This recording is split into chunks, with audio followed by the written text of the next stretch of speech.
கர்த்தருடைய பரிசுத்த நாமத்திற்கு ஸ்தோத்திரம். இன்றைய நாளுக்கான தேவ வார்த்தை உபாகமம் 26ஆம் அதிகாரம் 18 மற்றும் 19ஆம் வசனங்கள்.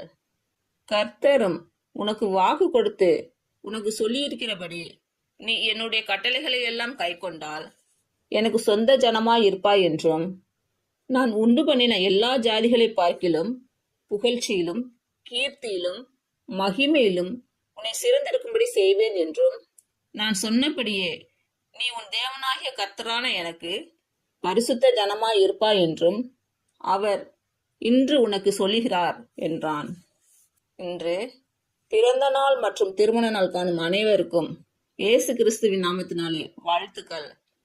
கர்த்தர் உங்கள் பலவீனங்களை மாற்றி உங்களுக்கு பலத்தை கட்டளையிடுவாராக. கர்த்தர் உங்களையும் உங்கள் பிள்ளைகளையும் உங்கள் பிள்ளைகளின் பிள்ளைகளையும் ஆசீர்வதிப்பாராக.